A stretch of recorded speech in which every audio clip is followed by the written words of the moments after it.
ભાવનગરની આઈટી કંપનીએ મેળવી મોટી સફળતા કે જ્યાં દેશના સૌથી મોટા ઉત્સવની તૈયારીઓમાં ભાવનગરની આઈટી કંપનીનો મહત્વપૂર્ણ ફાળો જોવા મળશે।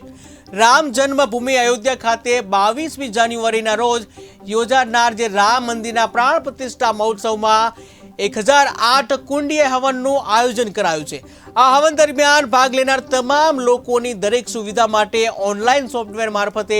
ભાવનગરથી યાત્રાધામ ઓઆરજી કંપની દ્વારા QR કોડની મદદથી દરેક લોકોની તમામ માહિતી સાથે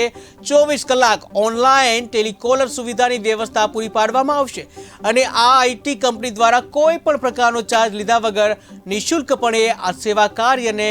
રામ જન્મભૂમિ ખાતે પૂરી પાડવામાં આવશે, જે ભાવનગર માટે ખૂબ જ મહત્વપૂર્ણ અને ગૌરવની વાત કહી શકાય। અયોધ્યાની અંદર અત્યારે આપણે બધાને ખબર જ છે કે 22 તારીખે રામ ભગવાનનું જે મંદિર બની રહ્યું છે એની પ્રતિષ્ઠા છે। તો પ્રતિષ્ઠાને લઈને ત્યાં આગળ આપણે જગતગુરુ રામભદ્રાચાર્ય છે, તો એમના 75માં જન્મ જયંતિ ઉપર 1008 મહાકુંડી યજ્ઞ થઈ રહ્યો છે। તો અમારી કંપનીનું કામ એ છે કે ત્યાં આગળ જે લોકો હવનની અંદર બેઠવાના છે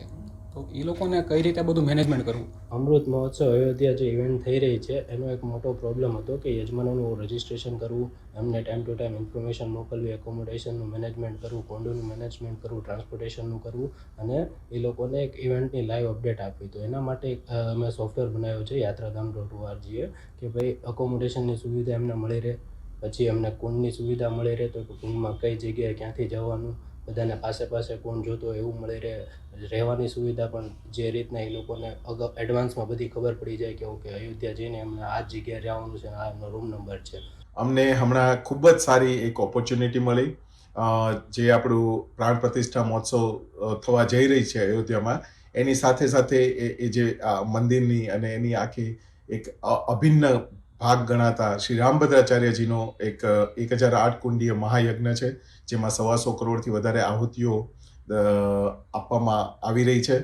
અને આ યજ્ઞ એટલો